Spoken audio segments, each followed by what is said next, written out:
Okay, folks, we're going to do a little murder scene video here. Place where 47-year-old Kathy McMillan was brutally murdered by Christopher Oros. Right up here at Claiborne Courts Apartments. Tell you a little bit about this. I met Christopher Oros. Talked to him every day for the better part of a month and a half. He was the only true psychopathic killer I ever met that I knew of. Right here are the apartments. I'm not going to take you to the exact apartment, but they look like this right here. They still carry the Claiborne name. Now they're known as Claiborne Flats. Nice little place. Until the night there when Chris Oros and his girlfriend decided to come up in here. They'd been going around the area, knocking on people's doors over the prior couple of days in different apartments. And they were asking for help, out of gas, or the girlfriend needed to use the bathroom or whatever it was. There's the office right there. Okay? And this nice lady let them in. Well, what they were doing was robbing people.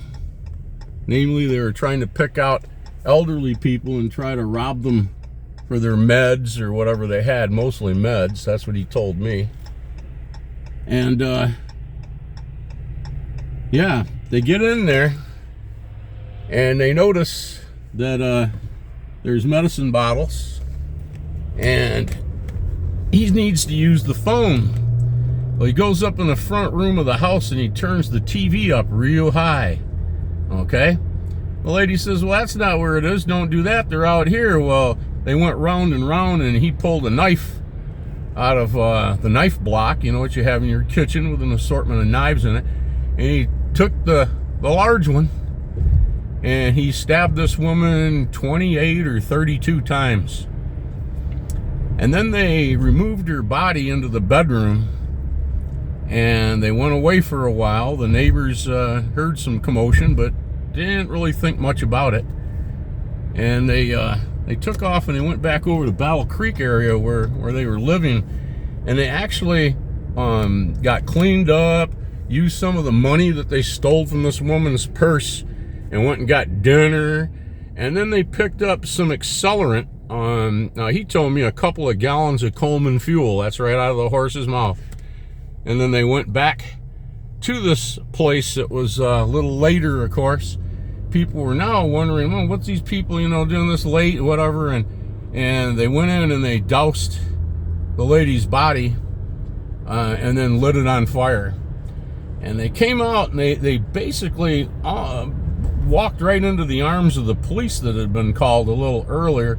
Almost. They were right there at hand, and they got him, and so forth. So it was going to go to trial. He had to be sent over to the CFP in Saline to see if he was competent to stand trial. I mean, that's quite a heinous thing right there. And he was found competent to stand trial. And so he stood trial and he was found guilty. The judge gave him life with no chance of parole. He was found guilty on first-degree murder, first-degree home invasion, desecration of a body. I think armed robbery was in there too, something. But he got life with no chance of parole. I remember the day that he was riding out to quarantine in Jackson. I was in another little unit right there, and some people got a hold of me, and they said, hey, somebody over there's flagging you down. I looked over, there he was waving at me like, goodbye, I'm heading out. And I thought, good riddance. This one creepy dude. Like I said, I met several murderers in my life, different places that I was at, and that was the only real psychopath. I'll tell you, scary dude. Anyways, you can look him up online. Look up the whole case. Right there's where it happened, and I actually talked to the dude. Yep, quite a bit. Anyways, take care. Have a better day.